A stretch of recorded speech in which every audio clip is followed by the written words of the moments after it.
speaker, our new co-host, and that's Jeff Polo.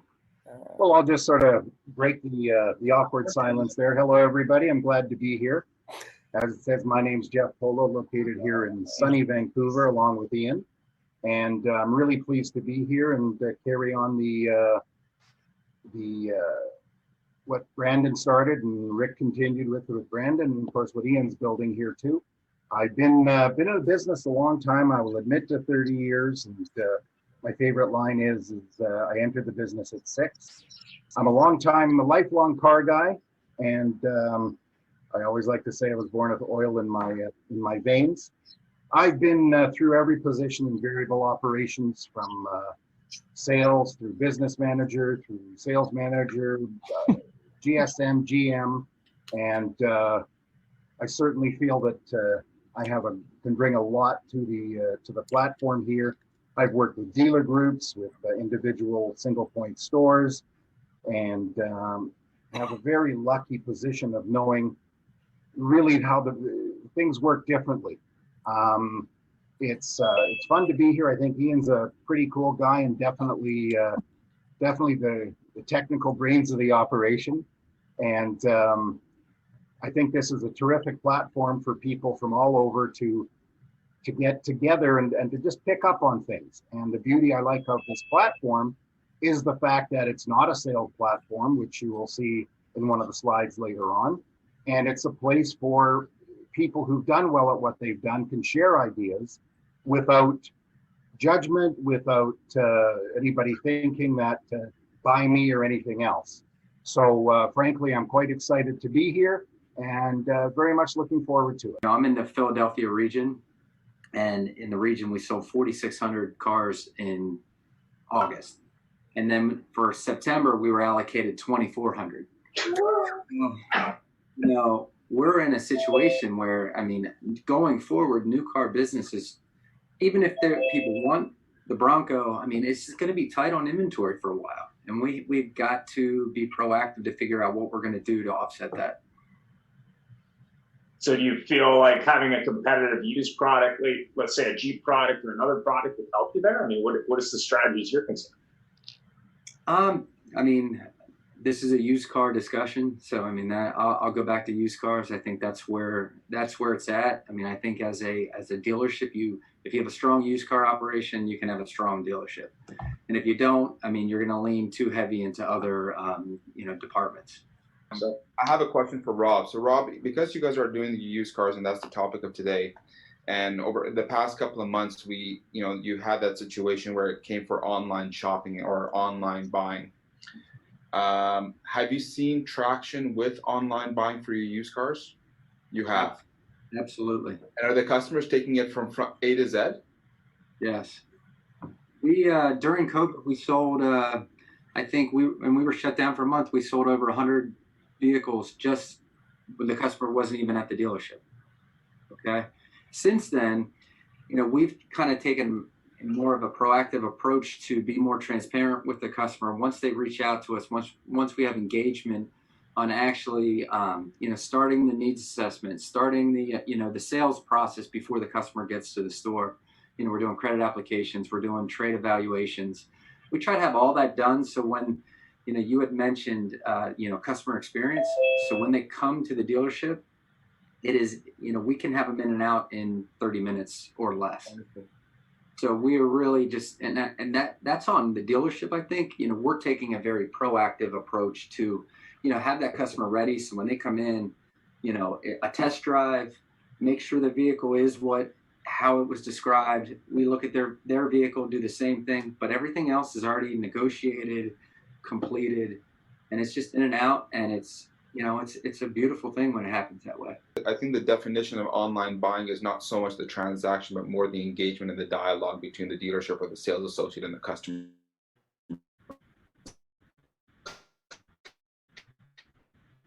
I think if that can connect between a sales associate or the dealership and a customer, then I can see the transaction going from A to Z. I think the problem is the definition of online buying is you have no one to talk to and you're just clicking on everything, and all of a sudden this car appears from nowhere, and that's not the case.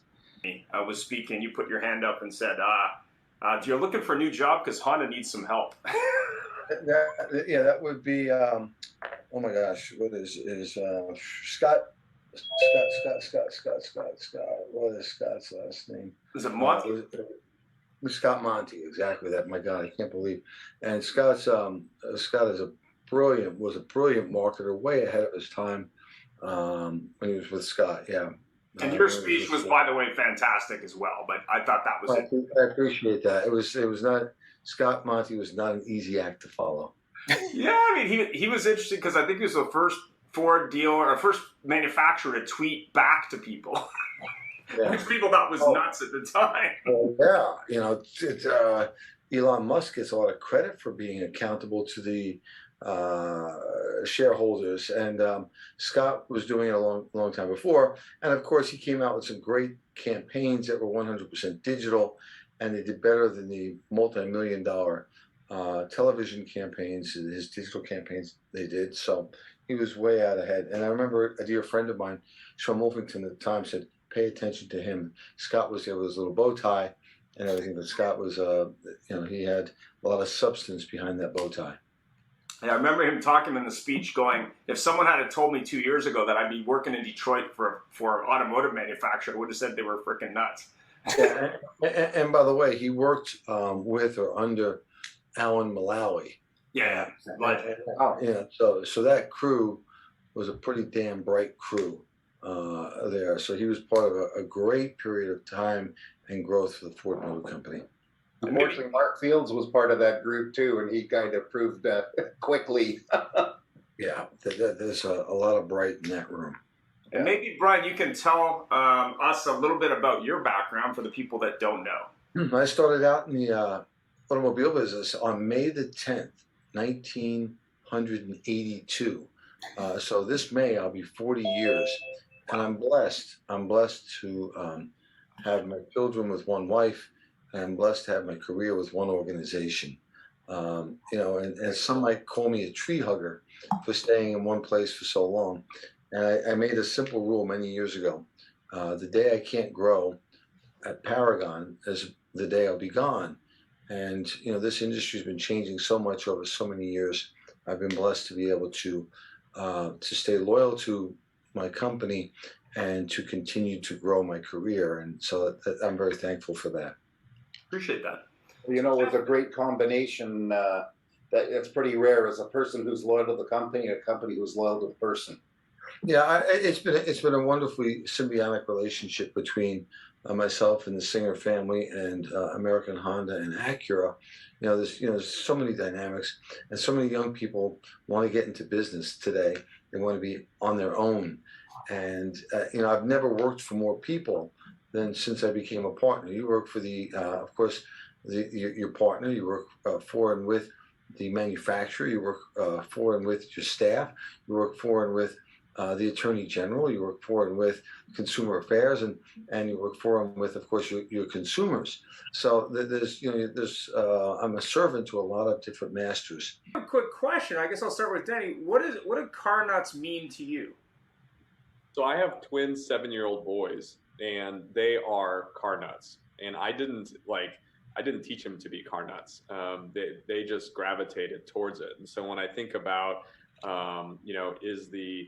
are car nuts a dying breed, or is it going to continue to live on? I genuinely believe it's going to live on. Something that I remember telling customers that I believed early on, when parents would come and buy their kids' first cars, or kids would save up their own money to buy their first car. I remember not just thinking, but believing, if you bought something that they liked, they would take care of it, versus if you just put them in something that they didn't like, they wouldn't take care of it. And that is true even today. So my 7-year-old kids can point at any vehicle on the road, tell me more about it, quite frankly, than I even know about it. My son this morning was telling me about the new electric Porsche that is coming out.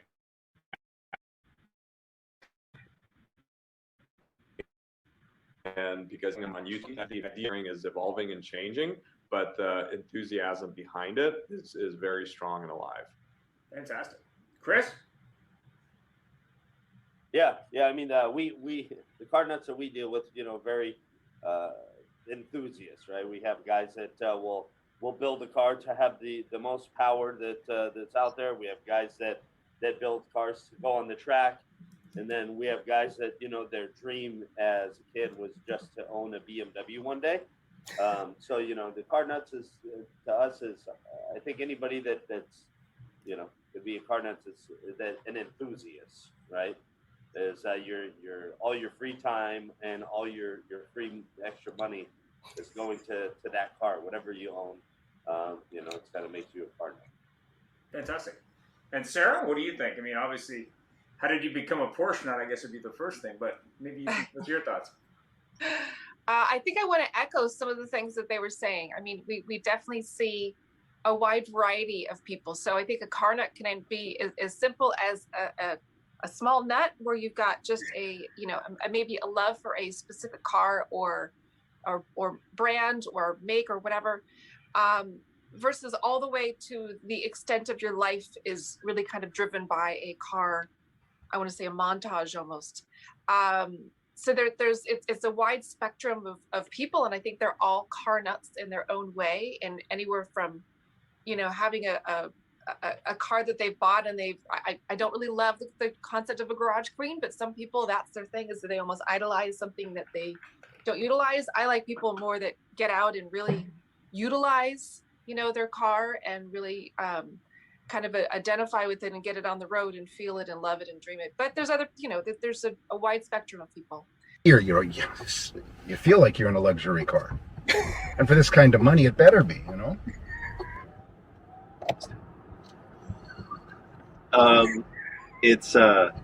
But it's not necessarily all those bells and whistles that are kind of filler. See, I got him to stop talking there for a second. He was afraid I was going to open it wide up. So good morning, and we're going to go through that, but that's Jeff's Lucid. If you wanted to do that, and other videos are from past shows. We'll be doing probably blooper reels and other reels soon. So we're going to do video 5. We're going to do... It's this one. Good morning, everybody, or afternoon, depending where you're logging in. Great to be in here.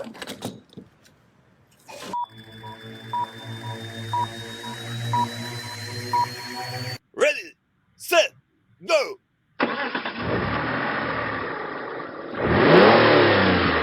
Coming to you live, it's the AutoHub show with Ian and Jeff. Here we go. Who said you can't teach an old dog new tricks?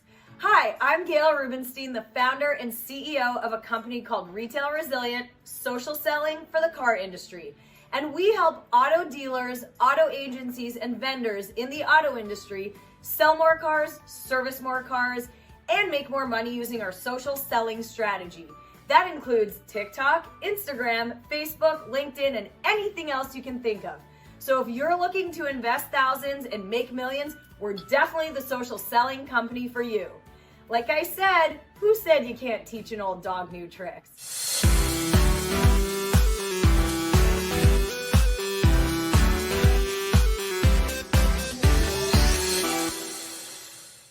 I was at Larry Foreman's seminar. So happy I came, having such a good time. Thank you so much, Larry. One of the best trainers in this area for sure. I don't know about anywhere else, but as far as I know, he's the best. So, told you twice. Take advantage. Thank you for having me here. I'm at Larry Feldman's seminar, and what I found is that what he's really good at doing with his knowledge and with his training, he's not filling a bucket, he's lighting a fire. Ways to improve. Every month we want to improve better on what we did the month before, maybe the year before. It's about how fast we can get the cars done with quality work to get it to the front line, because that's where we make our money. And the bottom line is the longer it takes, the more money you spend. We want to get it down as low as possible. Right now, like I said, we're in a great stage. We're at 4.5 days. In recon, we want to know how quickly we can get the cars out of the recon process and to the front line. The average days in recon and then the time to line are the most important.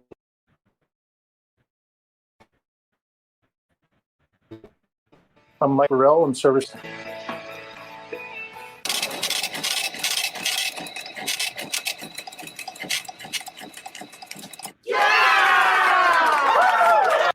All righty.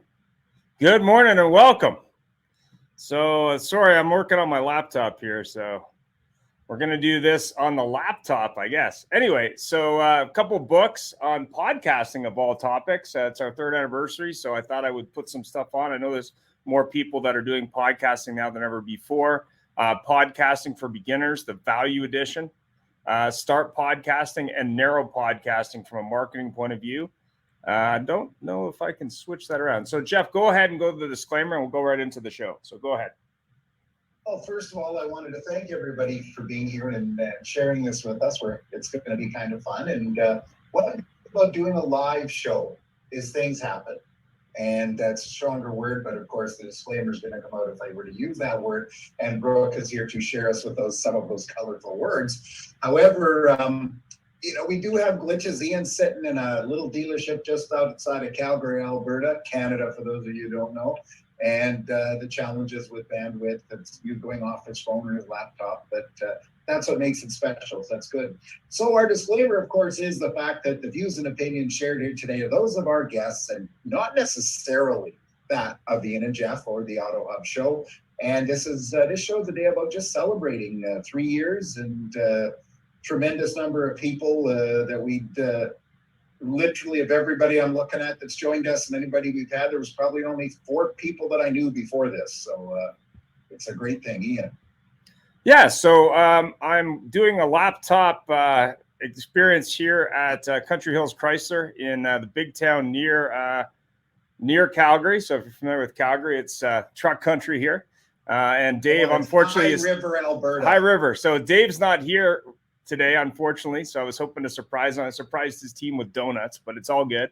And I'm going to go see another one of our regulars on the show, Asif Premji, who's in Okotoks, Alberta, on my way back to downtown. I'm actually looking at moving to Alberta, so I'm looking at that right now. I met my grandniece yesterday, which was interesting. But go ahead, Jeff. Let's get into it.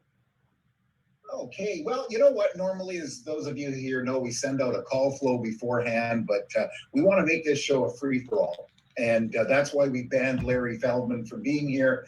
And we screwed up things for the airline and booked him on a flight later on instead of the 6 a.m. flight so he could join us. But actually, we didn't, but we're going to miss him here. But I really wanted to thank everybody for being here. And I especially want to mention John Latka out there. I said it out there to him where he is in Halifax, Nova Scotia. They've had a hell of a time with forest fires. As we all know, there's forest fires everywhere, but it's one of the few major cities that was actually threatened by fire. So John, thanks for being here. And I do hope things here, they're settling down there. So yeah, the fires here have settled down too, just in Alberta, northern Alberta, I think. Well, yeah, but they didn't threaten any cities. I don't think so. Yeah, I don't know. Not meaning to make light of it. Please forgive me. But first of all, I want to ask everybody that's joining us today. Hello to everybody. Randy, April, my gosh, it's good to see you guys. And Gail, thank you for. I wanted to thank Gail for her support. She's been a sponsor of us since like day one. John was on our first season of sponsorships, and we greatly appreciate it. So thank you for that. But the first question I want to have for you is what guests have we had on that really stood out for you other than yourselves? And put your hand up, put your virtual hand up, start talking. Peter, you got to wait a minute. No, just kidding. So April, I'll call on you. Oh, you can think of? Of course you're gonna call me first. My brain juices are just starting up. That's it's really okay. morning here. What are you doing to me? Let Peter start. Peter's always got an opinion. Well, I can tell you the guest who gave me the most information that I've ever gotten off this show is the gentleman from Chicago that has the Tesla extended warranty company. Oh, XCare. Yep. XCare. Yep. And he, even though that I'm a multiple Tesla owner, I didn't know as much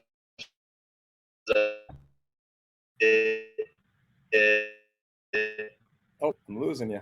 After that call, he gave me from that brief conversation on how Teslas were manufactured and the warranties and everything else, and actually changed my perception of EV. To what?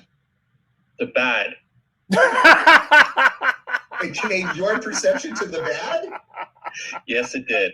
It actually, I actually went from believing that Tesla was a pretty good, decent car to something completely in the wrong direction.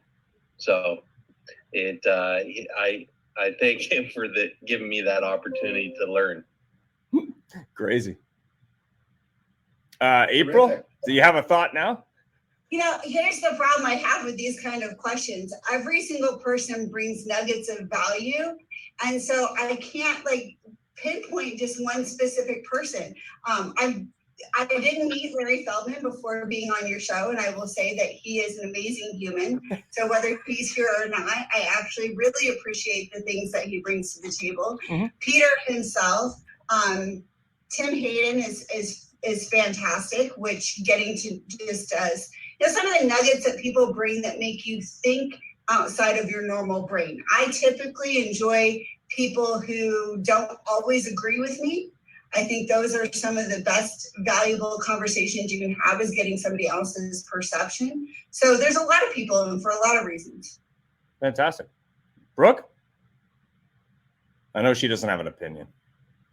What? I don't know what you're talking about there. That's funny. I actually, I'm going to kind of go what April said as well. Is there's been every time that I have been on the show, it's like you automatically oh my gosh, that was awesome, and you immediately meet someone that is then going to become, I'm going to say your best friend, but it's like, oh my gosh, I'm going to reach out to that person, and you make this instant friendship though, and this instant person you can reach out to for anything. And like what April said, is that I think it was the first time I was on your show that I did meet Larry, and he and I have become just best friends. And if it wasn't for this show, that would have happened. And the next time I came on the show, I was like, oh gosh, now I've got this person that I can reach out to, and I've got that person in my phone book now, that if I need something, I know I can call on that person.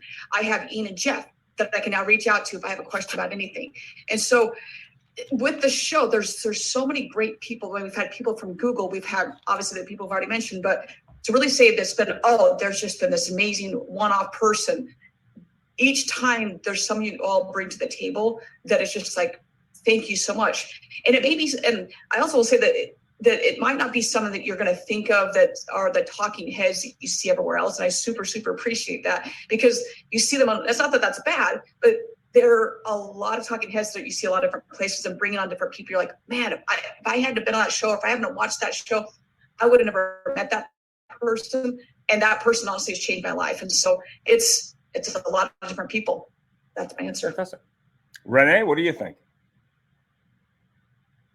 Well, I think everybody's hitting the right points. I mean, most everyone that's been on this show has brought so much value to not only your show, but to the industry. But some of the ones that kind of stick out, Brian Benstock, he's an anomaly. I mean, same company for all these years, same dealership for all these years. And I mean, heck, he's been on Fox News a few times, but he's one of the most intelligent, automotive minds in the business. And he's been on your show quite a few times. And then just, the value you guys bring, to be able to collaborate and bring all these minds together is pretty special. And to be doing it 3 years, just congratulations to you guys both. Thanks. I have to say something ahead. On that Brian Benstock episode there. And normally we don't do a one person, one individual episode, but we were having an episode where it was going to be the OEM versus the dealer, and Brian was going to join us with a few other people, and then at the last minute had to cancel because the OEM called him to a meeting. But the best part of what he said was, we said, he asked him if he got the call flow, and he says, thanks for doing that, but I didn't open it. I don't need it. It's like talking about my kids. That's how I feel about the car industry. Exactly. And that was very touching. You want a tear from the corner of your eye.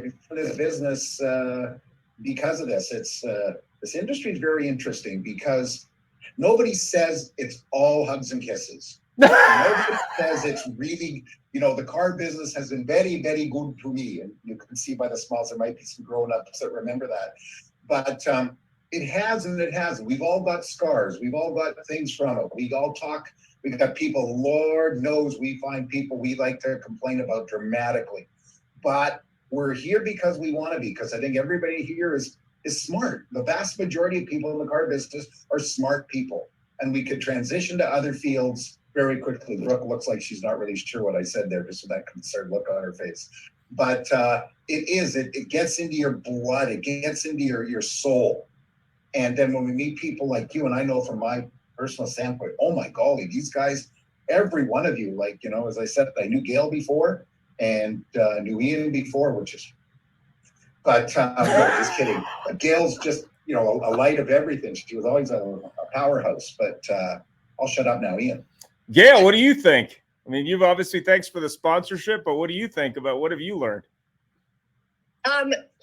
I got booted off Zoom and came back in like midway through Jeff speaking. So can you back up and tell me what the original question was? Why do we love Gail? Wait, why do we love you? You. No, the question was, what guests did you get impacted by the most from the show? In your opinion? Yeah. Ooh. That's a tough one. Simmons moment. I have to select one. Yeah. If there was one guest that you could select, what would that one guest be? There you go. Good. Can we get back to that? Now I have to really think about this. And we could jump to John or Brian. Who wants to go first? John or Brian, who's ready? You're both muted, by the way.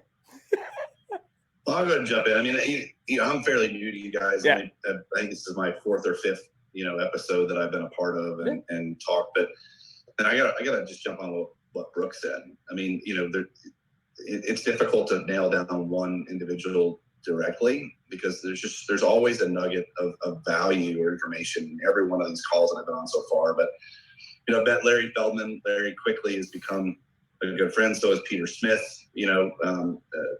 I go back to even Bruno Lucarelli from Traction made a comment, because to me everything's about mindset, everything that we do, and understanding mindset. And he made a comment that has stuck with me. He's like, look, every GM's got a room full of people that can provide opportunity, but they'll invite anybody right to their desk that can solve a problem. And so instantly, I mean, that's from a mindset perspective of understanding our industry and how do we continue to help our dealers solve problems and create a better consumer experience and a better employee experience. So that mindset is important. But I would just go back to, like I said, to what Brooke said, that you guys do such a great job of bringing on an interesting mix of people and people that are passionate about this industry and care about this industry and want to drop that type of wisdom in every episode, that it's a collective from that perspective of the value people bring. Thanks for that. Gail, are you ready? Are you ready? Go ahead. Ready to. You guys had a dealer principal on the show that was in Naples, Florida. And I do not remember the gentleman's name, but I do remember the conversation being extremely memorable. And in terms of talking about innovation and looking outside of the box in the auto industry and looking, can you pay for a car in cryptocurrency? What type of different operations can you change in your showroom to make, to just like really bring in innovation at your dealership?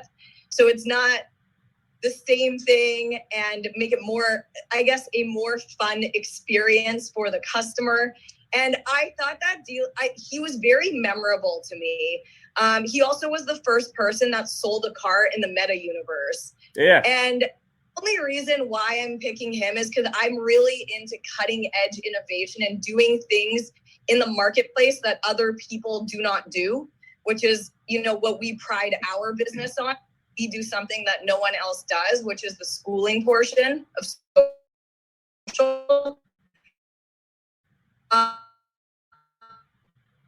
And so memberships that I've built with everyone have been unreal. And to see everyone at Digital Dealer and driving sales is so much fun. You're talking about Brian Kramer. Yeah, Brian Kramer. He was the first one to do the metaverse delivery. Yeah. The question I have is, has anybody else done one yet? I don't know. Well, now he's at cars.com, so I don't think he's doing them anymore. But I can tell you, Well, that's for darts, Kevin too. Fry was the first to do one in crypto, though.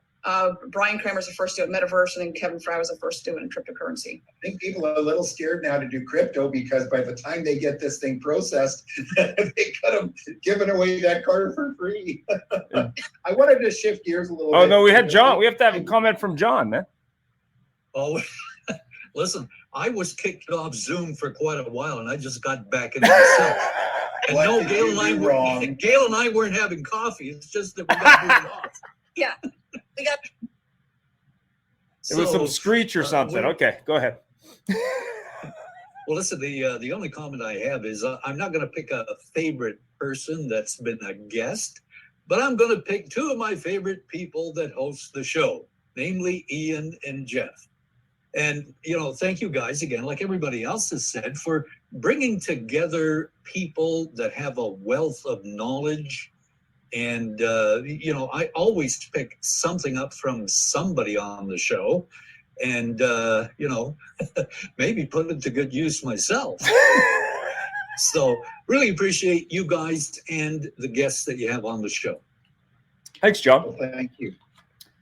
Perhaps maybe favorite guest a little unfair because that comes from Ian and my side, because with the exception of maybe one or two shows, you've both been here for every one of them. But what's been your favorite topic that we've covered as we're moving into, you know, oh my gosh, our fourth year, and we're trying to come up with new ideas and new things and, you know, etc. What's your favorite topic been? We found that our greatest attended one was the performance car show. And I have to say is every time I see that clip that Ian showed of Sarah Porsche Parts to Carmen with the Porsches in the background on the rack, I'm either excited or I'm deeply brokenhearted seeing Porsches all come apart. But Brooke, you've been quiet for a little bit. So what type of topics do you think we've either had or we should cover?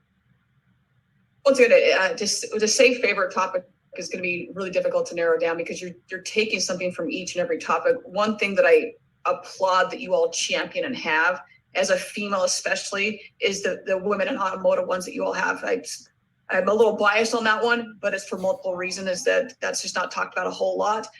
So I sincerely appreciate that you all have that. You just don't, it's not like, oh, look at the females. It's just that's something that without females, it's something that you're going to sell more vehicles. The gross profit is higher.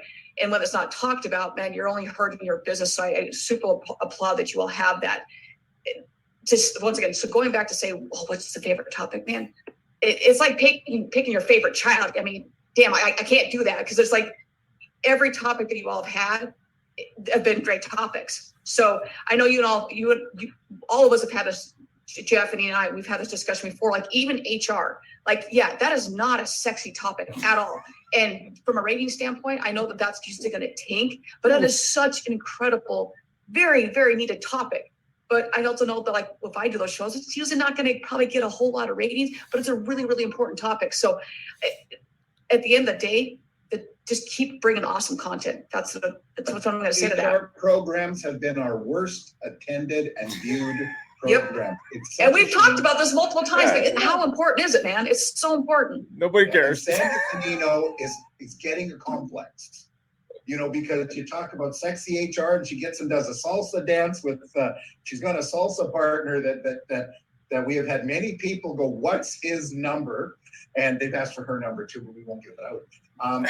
But there's so few people that are prepared to spend an hour to pick up on HR things. Yep. Yet there's, Peter, you might have seen this thread going, I can't remember who the person was. It's been going for 3 or 4 days now on LinkedIn about a dealer in, I don't know, somewhere. Just they're abusive of their staff. Their pay plan is horrendous. It's you know, they get $150 per car, and if they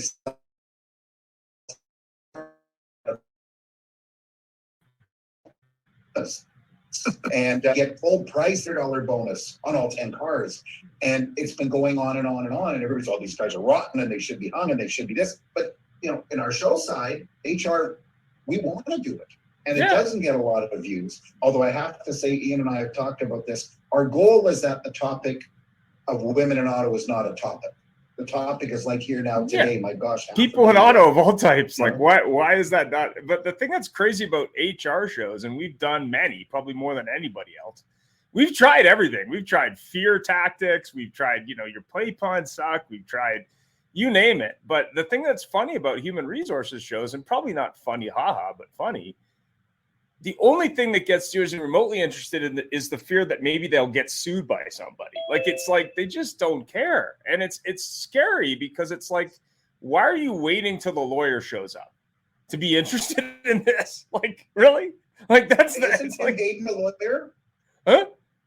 Is Tim Hayden a I thought lawyer? Tim Hayden's a lawyer, and he just appeared as you said that. Oh, okay. I don't know. Peter's the ex-lawyer. So, April, But what you do know you what's think? funny? Show topics. I'm so passionate about automotive as a whole. I genuinely do like all the topics. There are certain ones that fire me up more than others. Probably the one that fires me up the most is breaking down the silos. I hate the fact that whether you talk about inside the dealership walls or you talk about vendor to OEM to dealer, the fact that everything is done in this kind of fashion versus, holding hand and across the board, that's probably the topics around that I get most fired up about, and therefore probably my favorite. Yeah. Make a note of that. April endorsed. Jeff.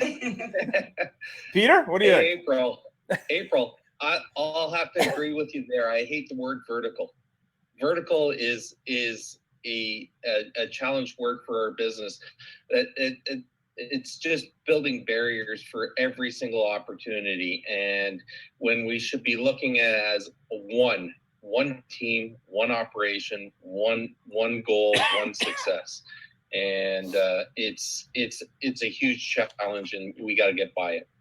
I think part of it is just recognizing that nobody's perfect and we all bring good ideas to the table, but I still find it's so infuriating that everything that happens is this. We're always pointing the finger at somebody else rather than, owning the need and just saying, hey, how can we solve problems and actually fix them? So yeah, I get super, super frustrated, but you guys are right about HR. It's one of the things, with the FTC stuff, the HR stuff. I mean, we unfortunately live in a sue happy society, and it's sad to me, but that is absolutely true. People will go back and start watching those HR content when the lawyer shows up. They'll go back and they'll binge watch it over the weekend now because it's like, what do I got to do? What tidbits can I find? Let me get schooled on that. It just takes that point of, hey, I've actually got a problem in store now because the lawyer's involved or because, something has happened, not just because we want to be better humans and do things the right way. Seeing as how we're on that topic, I have a question. Who here thinks is cheaper?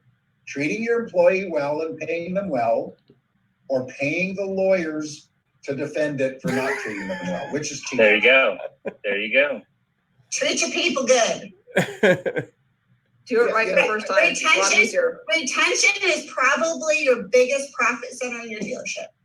Oh, yeah. When we looked at the cases. numbers, I think at the beginning of the show, we had one of our early HR shows. It was something like 90% of women leave car dealerships who are employed temporarily. And we were like, why is that not talked about every day? Like, what are you doing? 90% fail. Ian, when I worked in retail, I was one of the only women that made it to the top, and everyone else left. Yeah. Like do or die, sink or swim, perform better than everyone else. And so I did it, but I did it at the expense of my personal life. So there was no personal life, but I did it. So, that's why women leave. They're like, this is crazy. But you know something? That's why, and I hate to say it, it's not women. That's why people leave. And one thing that we do, as I changed my life in the car business, is people celebrate sacrifice in this business. We celebrate the fact that, guess what? We stayed till midnight and we did a deal. We did a flat minimal loss deal on that Hyundai, April, on the, oh my God, what's the lowest end Hyundai? I can't, all of a sudden, Accent? Accent, manual transmission, no air conditioning, crank windows that showed up by accident. And I got a whopping Mini with a $50 bonus. But by the essentially, way, though, just Jeff, like though, that, there's an example of a great work-life balance. VidCalls is signing up a new dealer in Montreal, and I was going to do the onboarding on Friday. They work Monday to Friday. They sell just as many cars as dealers throughout North America. They do all their deliveries on Friday. They are not open on weekends, full stop, in 2023. Dealer, that's in the province of Quebec. Yeah, isn't so it? you have to speak French, but the good news is you're working Monday to Friday. Tried to open Saturday. Nope. All their windows broken. No Saturday, no Sunday. We don't care. Come back on Monday. Yeah, I used to deal with a dealer in Montreal that they worked from 8 a.m. to 4:30, and on Fridays they closed at 2. And they set everything by appointment. When I worked in Europe, it was 9 to 5, Monday to Friday, no weekends. It's only North America that we've gotten to this mentality of the fear of loss that we will not shut our doors because we might make $100 on someone walking through the door. And Peter, to go off of that as well, is that not only that, is that this fear of not taking vacation. I mean, how many of us on here, do we take vacation? Probably not.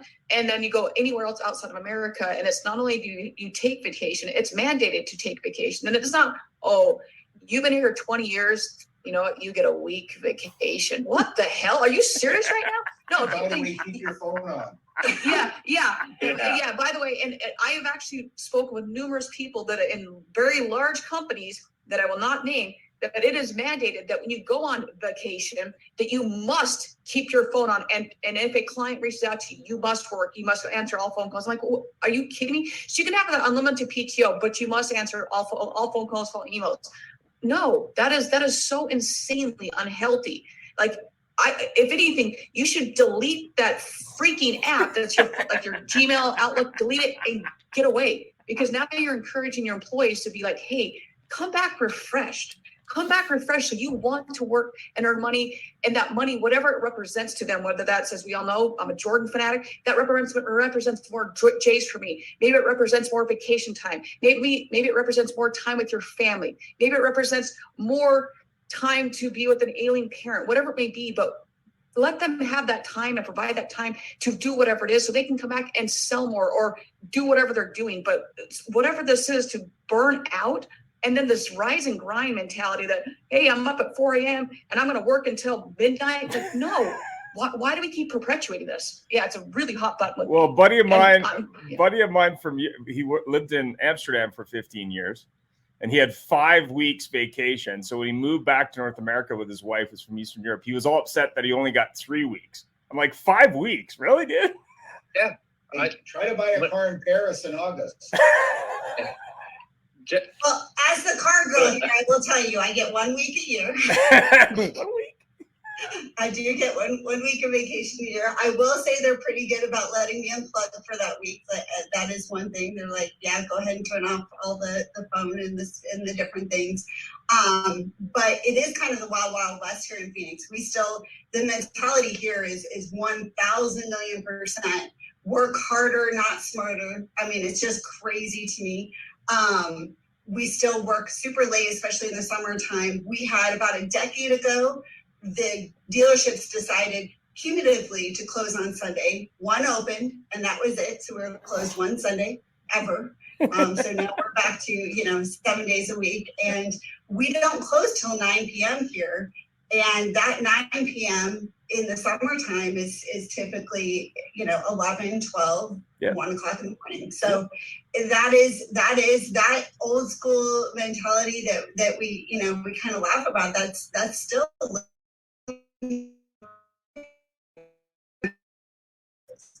Yeah, exactly. So Renee, John, or Tim, any comments on show topics? Show topics. I mean, everything you just said falls right in the category of, as April was saying, here in North America, living at the top of the funnel, just only living in the top of the funnel, not understanding that people who bought from you in the past may buy from you again.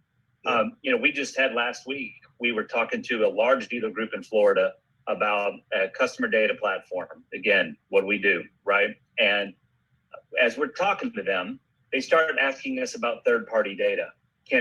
Where can we buy third-party data? Where can we buy lists? And I told them, guys, this is what we're here for, is to help you understand all the data you have today will help you in the future. You can dig it right here. And I think what I tuned in right as April was talking about silos, right? Is because the customer is touching 5 or 6 different people across the dealership, but nobody in the dealership knows that because they're not sharing the data because they've got silos between each other.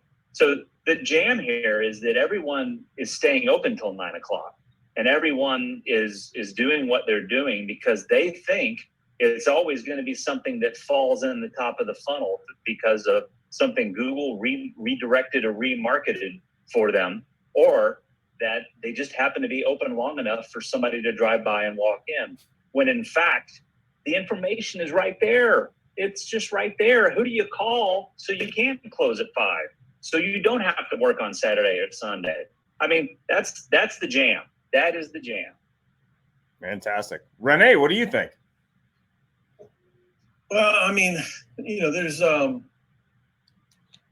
many topics that we can all, always bring to the table and talk about. There's not just one that stands out or I think we should, make a point to always discuss, but, just being better stewards of the people we do business with and our customers and, the employees. I think that's always top of mind for me.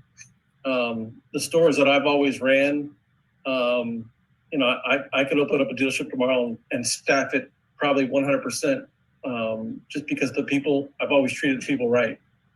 And when you treat people right, they'll follow you. They'll follow you anywhere. You tell them to run through the wall, they'll do it.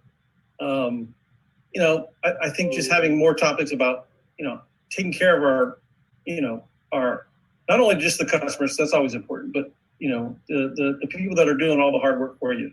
So, and that's where I would go with as far as having more additional conversations. I had friends of mine that just recently relocated to run a couple stores, and they got there and bought a house, and a couple of days later they were let go. And some people say, well, it's a tough business. Well, it doesn't have to be. It doesn't have to be. It doesn't have to be a tough business if you treat people right. So, that I have to say that I listened to that and I got a lump in my, not a lump in my throat. I almost, I don't know what it is. How do you relocate somebody? And then, it was almost like they waited till they bought a house before they cut their neck off. And you're right. Hey Jeff, like Renee, I know those people as well. I've talked to them many times. And I will go back to the topic that I would say in this business is we run multi-million-dollar operations. Some businesses are bumping into the billions, but we operate it as the car lot, not the car business. And we look at a 30-day window. We look at we're just so backwards in how we anticipate how the operation of the business should be. And like Renee said about those two individuals, they basically changed their lives because the individual said, hey, we're going to do this. And then when they came in, it became completely different. And I'm almost going to say everyone on this that in some kind of, you know what, we got this job for you, and you show up and the job is a completely different opportunity. And it's shocking, and I don't know how that has to be curbed, but we have to turn around and change it from the car lot to the car business and focus on the business. 100%. 100%. I mean, it's very funny. true. Most of these Go ahead, people, Jeff. these dealers, most of these dealers that do this, if you ask them, they remember, and I know a few like this, they remember back when they started, back when they had to go in at 9:30 or 10 o'clock at night after the staff left, when they left at 8 and turn off lights to save that extra $45 a month. And their mindset is still the same, even though, you know, there was one dealer here, very famous, had 12 or 13 dealerships. And he still operated like he had a little car lot. And he would yell at his managers for not doing a full page newspaper ad, but he'd also yell at them when they found out that there was lights left on at night when they drove by the lot. So it is a mindset. It's going from the car lot to the car business. I love that. It's that, but I also think at the core of it, it's that we need to treat people the way we wish we were treated and not necessarily the way that we were. And there's this, like, I've earned this right now as the boss to treat people the way I was treated.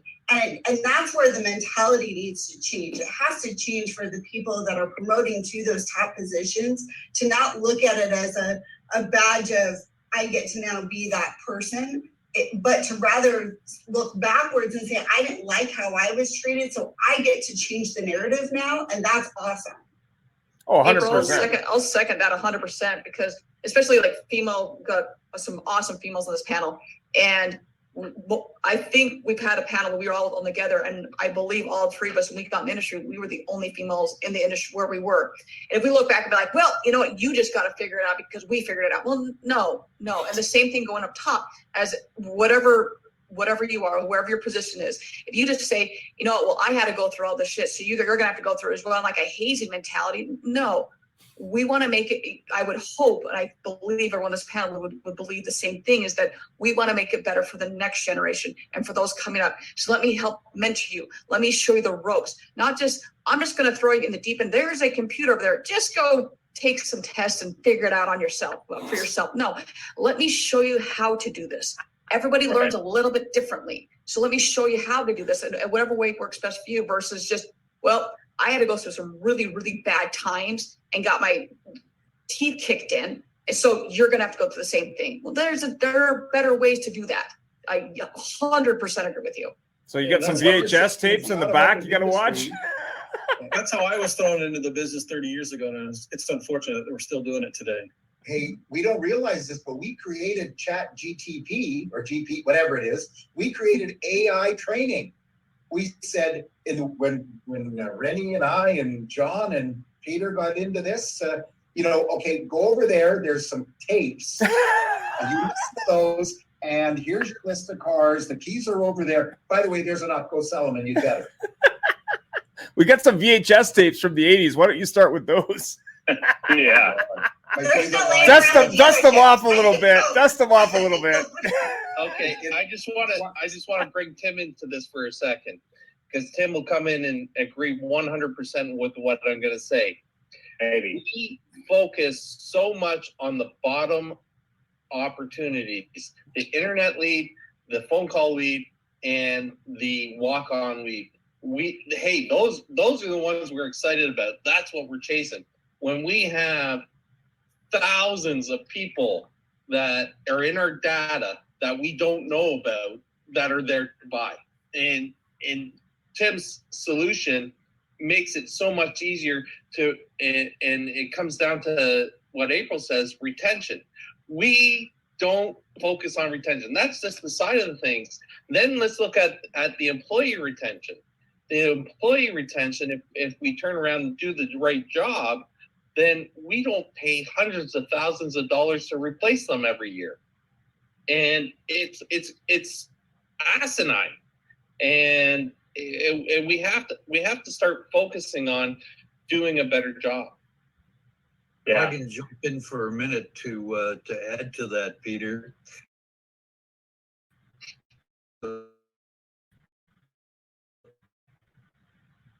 businesses. If you how the hell are you going to retain customers? Right. But you know, it's awfully funny too, to support that position and Tim's position from the same person. Probably the worst human being I ever met in the car business. His name is this person was brilliant. He said, if you want to increase your lot traffic, you want to increase your leads, start counting and looking at what you have. Don't go get more. He's also the same person that said in a beautiful accent, which I won't, which says, this is how to do it. If you don't like it, we're happy to give you a reference for your next job. Something's wrong there. When there's brilliance up there, brilliance. This guy was brilliant. And there's a total lack of care, and he was not a principal. He had no stallers in the game. That's the problem with our industry is the people. Well, yeah, get better. Go ahead, Tim. Well, I just was going to say it's a story I've shared with a couple of people, but while I've been going through physical therapy with my knee, especially when I had crutches, I did a lot of Ubering. I wasn't driving, I wasn't riding the train, but I had an Uber driver about a month and a half ago who I don't know how we started talking about it, but he worked for Don Davis and Moritz in the Dallas-Fort Worth area for a while. And he started telling me the story about when he started asking them, how do I do my job? And they sent him over to someone at the Sewell, one of the Sewell lots. And it came down to the person they sent him to, showed him a system of using 3x5 note cards and writing down things about everyone that they talked to, whether they sold a car to him or not, their children's names. Did their children play sports? Other things. Where did they work? Those kinds of things. And leaving them in that 3x5, a little file, a little plastic box that you can keep the note cards in. And then from there, calling people out of the blue and saying, hey, does Billy still play baseball? Right? Does, having human conversations with people, not just calling them up, not just outsourcing it to a BDC and saying, call these people when they have 6 weeks left before their lease matures, right? Not just that, but actually building that relationship, and everything you guys are talking about here and everything Peter just said. I mean, that's what has been missing from the car business from most lots. There are some lots that do this pretty well, but there are very few of them. They're the 1%ers. But from most of the car business, they don't care about the customer. They care about the conversion only. They only care about selling and selling more. They don't really care about the relationship. And that's the thing that I think what's funny about the note card thing is that's what technology can do for you today, is it can help you capture all the information on that one customer and sell it from F&I, from sales to F&I over to fixed ops. So anytime anybody's talking to the customer, they have empathy with them. 100%. Jeff, just so you know, we got about 7 minutes left. So go ahead. No, oh no, Mr. Bill. Go ahead. This out to you and turn it to a gooder side. A gooder side. A gooder side. In the end, we'll do our feelings. But I want to ask you what you think we should be doing moving on. And we didn't do this show just so you can tell us what to do because we're running out of ideas, because we got ideas. But where do you think we should take this from here? We're very proud of the fact that we believe we're different than a lot of our beloved colleagues, to be honest with you. I mean, Brooke, you got a podcast, and our Fred and Lou and John, and Fix Up Mastermind, and all these other people. We like to think we're different because we try to make it about this collection of people that are on there. But where would you like to see our direction go from here? Yes, we're not going to dance, thank God. And let's see here. Let's go Gail first because she's got a lot invested in us. Yeah, she's got the TikTok skills, I hear. Yeah. Yeah. Where should the AutoHub show go from here? I think keep your core focus of what you've been doing. The show obviously is going to grow.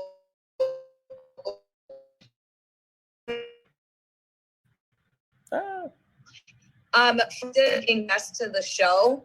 I have not been sitting on the show this year. And actually my team yelled at me last week. They're like, why are you never sitting on AutoHub show anymore? And yes, unfortunately I hurt myself and I've been doing healing work, but I think keep going with like the core of what you do and bringing the dealers on board and having these conversations and putting it on LinkedIn and putting it on Facebook. And I think you guys should keep showing up at the shows like the digital dealers and the driving sales. And I think stand your ground in what you believe in and how you want to help the industry.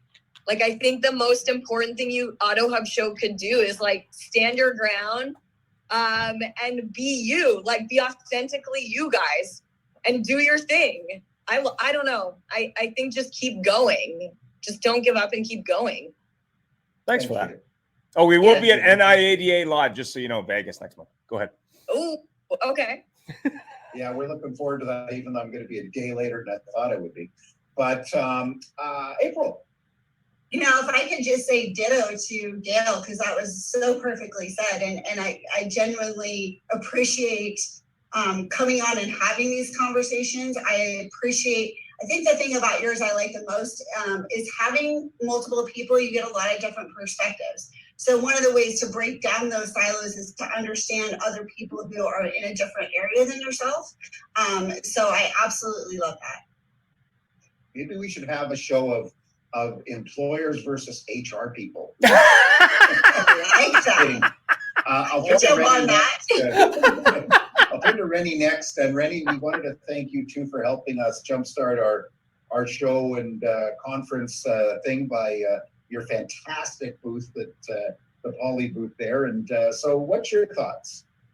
I think we should. You guys should have an in-person show there in Canada and bring us up there and show us around. No, I'm just kidding. But no, it's what you guys are doing is great. Just the awareness that you guys bring. Again, everything we've been talking about, the content that you guys talk about, sometimes always not as the most sexy like the HR content, but it's all important. And it's always important to always be learning and growing in this business. I'm 30 plus years in the business, and I always want to learn something new and then grow internally myself. So just again, keep doing what you're doing. Love the show, and love supporting you guys. Thank you. John. Maybe, yeah, what you guys have been doing so far is great. I agree with everybody that's commented on that. Perhaps at some point you might consider, if others would be willing to get involved, is perhaps bring some examples, some case studies. We've talked in generalities about how to improve this or how to change that, but can we bring forward an actual case study or two or three, depending on whether it's HR, whether it's developing salespeople, some case studies that prove that if you do this, here's what can happen. Good idea, for sure. I mean, we're always happy to post case studies. So if you have some, happy to do it. Keeping the privacy of the dealer or the person, of course. Yeah, so it's the secret case study. I get it. Jeff? The secret case study. The secret case study. Not to be disclosed until a future date. Listen, Tim. I mean, as everyone said, ain't nothing broke, nothing to fix. I do believe that. I think you guys. Well, seriously, I do think that the shows where you have dealer representation, they get a little spicier sometimes. And the way you guys ask the big questions, right? I mean, you're looking at different vantage points of the industry. You're looking at things that are headlines in Bloomberg or the Wall Street Journal that a lot of dealers probably haven't seen, right? And you're asking everyone to discuss that. I would say keep that up, and and continue to do when you take it on the road. I would say find more partners.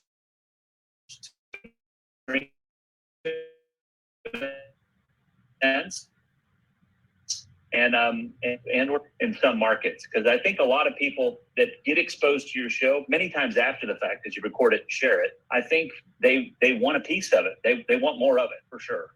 Oh, I think we need an AutoHub.com.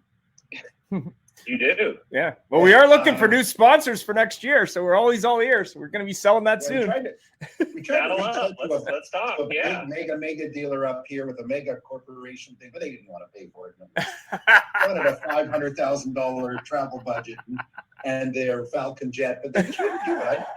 I'm struck. I know we're up against the clock, so I'm just going to keep it really simple. It's been kind of said, but just stay true to you as always. And it's just constantly thinking of, hey, the market is always changing. Our industry is always changing. So just trying as much as possible to stay ahead of the curve, staying current. What are those topics? And whether the topic is sexy or not sexy, just stay true to you. Yes, our live stream is important, and not just live stream, but going to live events is important. Yes, they are.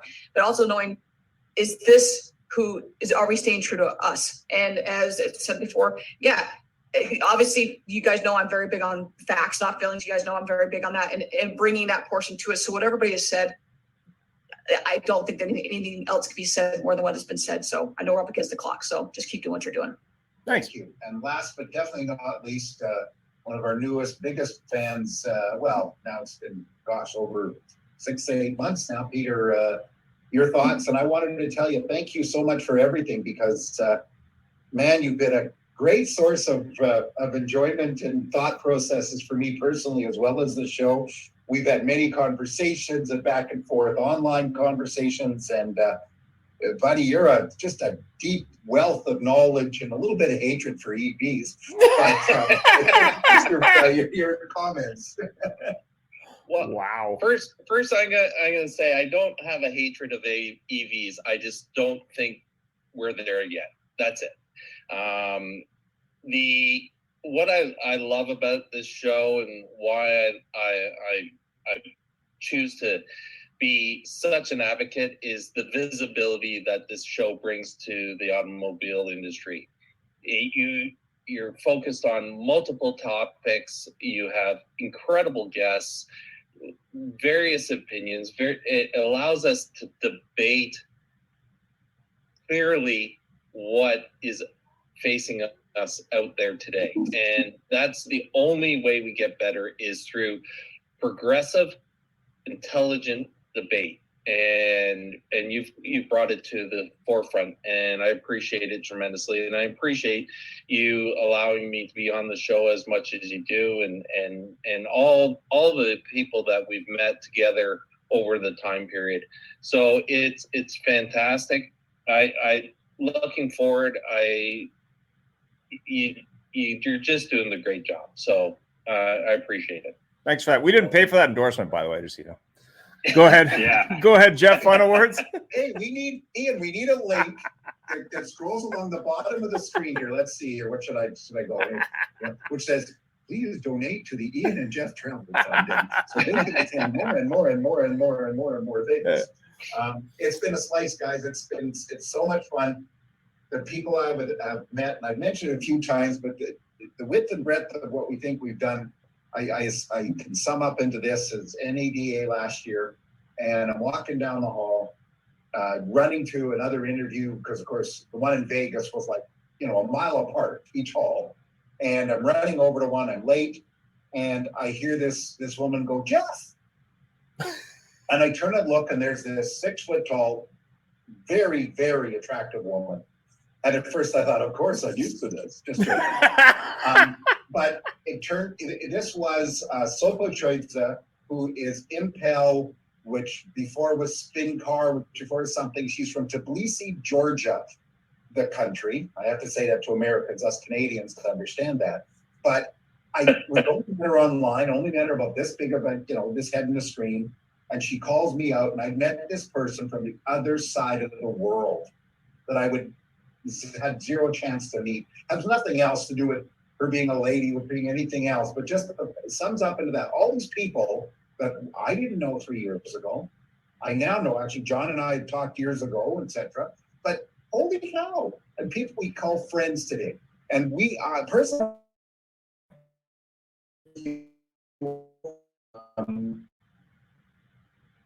it's fun and a little bit. That's our intention to get that. We just need a big sponsor for AutoHub Con, and put it like Banff or something. Let's make things really, really interesting. Oh, yeah. And hard to get to, right? And hard to get to. And one thing we have to remind everybody: being in Western Canada, we don't count to anybody but the 4 Western provinces. Yeah. Because in Toronto, the world stops there. Nothing goes west, and probably doesn't go further east than Quebec either, John. So.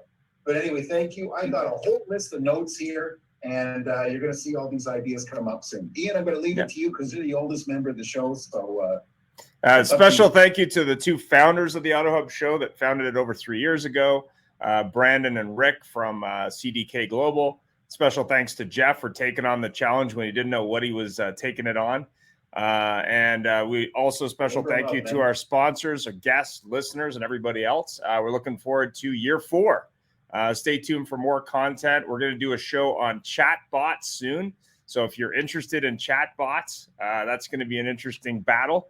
We're working on that now, and we'll be at NIADA, and we'll be armed with free shirts to celebrate our 3rd anniversary. So if you are going to be there, they're in a new color, and we will have hats to a limited degree. So if you wanted a stylish hat, let us know. And of course, they are available on our website. So if you wanted to buy that way, you could.